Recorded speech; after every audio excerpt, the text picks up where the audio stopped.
What's up, people? Happy Tuesday. Hope all you're having a great day.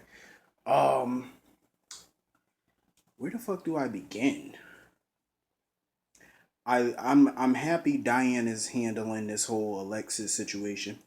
Thank God. Um, I am even more thrilled that Alexis is not pregnant for a number of reasons. Number one, because Julian is a piece of shit. Two, because she's too old for a baby. It's like all her kids are grown. She's a grandmother. Why have her saddled with a baby and go through that whole raising a kid process all over again? See, that's good for Olivia because when Olivia got pregnant, she was around what, 44, 45, I want to say. But Alexis is 52, 53. That's too old to be having another child, like, especially when all your kids are grown and you have a grandson and you have a career. Like, that's too much to go through that whole thing again of raising another child. Hell no. Especially with a dude that you hate who tried to kill you. That's even worse.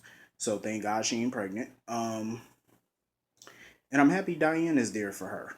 Cause you know her and Diane, like I love when her and Diane get together. Diane spits nothing but the truth. And Diane is the best person to help her out with the whole divorce, and that's the first thing that Alexis need to do is file them papers immediately. File them papers. And I'm pretty sure there was no prenup, so I'm pretty sure Diane could help her protect whatever assets she got, let her keep the house, all of it, and possibly get some money from Julian from his legitimate accounts. If anybody could do it, it's Diane. Anywho, Julian, like I said, he's a piece of trash. Like he's coming up with every excuse in the book, talking about, oh, he wasn't really gonna kill Alexis. Shut the fuck up, Julian. Yes, you were. You were gonna kill her. You lying bastard. You had a knife right up to her throat. You was about to do it if Sonny didn't jump in and help. You was gonna kill her. You lying bitch. Um. So now he came up with some plan or whatever to make sure, because his arraignment was tonight. So he came up with some plan to, I don't know, fuck with his recovery a little bit, so that way he wouldn't have to go to the arraignment and go to Pettonville, because he know that the evidence they have against him is a lot, and he knows he's looking at damn near life in jail, if not full life. He's gonna go down for a long time. By the time, like, he's never probably getting out. So some dude came to see him, I guess one of his little lackeys. Then when Griffin came back in the room, he passed out or whatever. I guess his heart stopped for a minute or whatever. I don't know. Julian is a crafty bastard. I give him that, but he's a piece of shit at the lowest. Let me tell you something. He's the lowest of the low when it comes to piece of shits. Like him, Franco, they just pieces of crap. I don't care how many times you try to redeem somebody, it ain't gonna happen in my book. Um, and I'm glad Lucas disowned him and stuff. He deserves it. Like for you to sit there and try to kill the mother of your kid and the grandmother to your grandson, like that speaks volumes about you. A woman that you just married a few months ago and you want her dead? Like seriously? You're a vile piece of shit. Um I could see a little I was actually shocked that Valerie was still on this show. I was actually surprised. I keep forgetting that she's an officer now, and I just, whatever. I see a little chemistry between her and Dr. Monroe. A little bit, not a whole lot, just a speck. It was an okay scene between the two of them. I didn't really care about it. Um, Jordan still seemed to cannot bring herself to forgive Curtis for whatever he did back in the day or whatever. But she did thank him for him intervening with TJ, and TJ forgave her for keeping a lie about how Thomas wasn't really his father and Sean really was. And she's taking TJ to go see Sean the next day or whatever. But she did thank Curtis. I'm pretty sure that was took a lot for her to do that, because you know how Jordan is. That's when Dr. Maddox came. Their whole I don't understand their relationship. It's like their boyfriend and girlfriend, they're dating, but they constantly argue. Like she initially started the arguments, like especially when it came down to Anna. But now it seems like she's pissed at him or whatever because she felt like he was out of line with the way he was talking to her today about TJ and about how she kept those. about that information about who his real father was, and she kept that information from Andre, and he was pissed about that because he's the man in her life, and you can't trust him enough with basic information like that. But even though I'm pretty sure a lot of people feel like that's not basic information, like that's a lot of information, like private. I agree with Jordan to an extent about her keeping that information from Andre and not telling him, because let's be honest, her relationship with Dr. Maddox is kind of still new. It's fresh. So I think she was waiting until they got further into the relationship to probably tell him.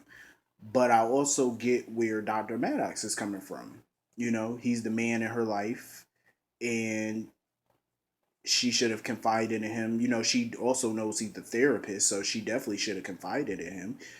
Um, I just feel like they got a lot of kinks to work out in their relationship. I agree with both perspectives, though. I agree with both of them.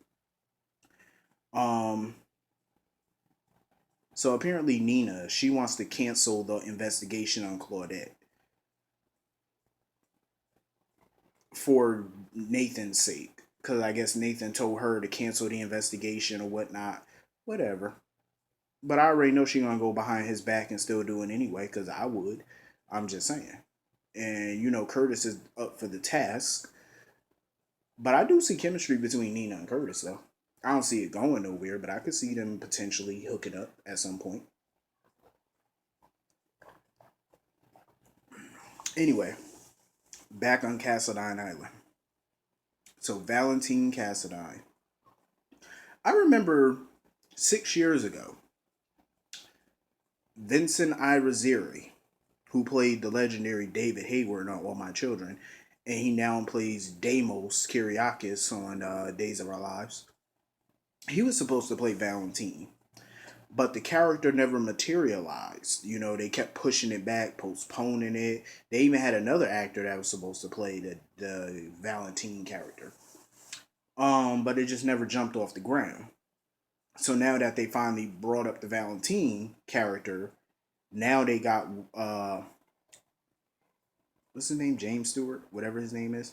He used to play Will Cortland on All My Children back in 1989 to about 1992. He was Dixie Cooney Martin's brother, um, aka Tad Martin's wife's brother. Um, Whatever. But anyway, for those that don't know, um, he plays evil bad. Like he plays evil pretty good. Cause I remember watching old clips of him as Will Cortland. He's a real son of a bitch. They did get a good person for this, but I think Vincent Irizarry would have been a lot better. That's my personal opinion. Because Vincent Irizarry plays evil like nobody's business, especially when he was playing David Hayward. Like he played an arrogant, evil, sinister son of a bitch, and that's he's playing that character now as Deimos, and I like it. Because he plays bad very well. But this guy is pretty good too. So apparently he's pissed. He wants revenge on all the Cassadines, like he did years ago. Because he's pissed because basically Mikos disowned him. Helena hated him, of course, because he was a bastard Cassadine. Um, Nicholas grew up in a life of luxury while he grew up destitute, basically. And now he wants his piece of the pie. He wants everything. The whole Cassadine Empire. He wants it. Windermere, Cassadine Island, Cassadine Industries. He wants it all. All holdings. He wants it. So he threatened to kill Ava if Nicholas didn't sign the documents. Then he threatened to kill Laura if he didn't sign the documents. So Nicholas chose to sign the paperwork. Here's my thing though about that fortune. I don't know if Valentine is up to speed on the current Cassadine fortune, but there is no more fortune. Nicholas is broke. He's cash poor. The only thing he got is those assets. And those assets aren't even worth the fucking paper that it's written on. Like, none of those assets are worth a damn. Due to the fact that all the mansions and real estate that he owned, you have to have, a staff to take care of those properties. Maids, butlers to keep up the properties. He doesn't even have the money to pay the staff. So I'm pretty sure all that real estate is basically in shambles now because you can't even pay the staff, you can't pay the property tax. You have to pay property tax on all those holdings. He doesn't have the cash. So I'm pretty sure all of that shit is just in ruins right now. Cassadine Industries is pretty much bankrupt. So I'm pretty sure Nicholas kind of didn't have a problem signing those documents because it ain't like any of that shit is worth anything. So basically, Valentine is inheriting nothing. He thinks he's getting a gold mine, but believe you me, you're not getting much, if anything.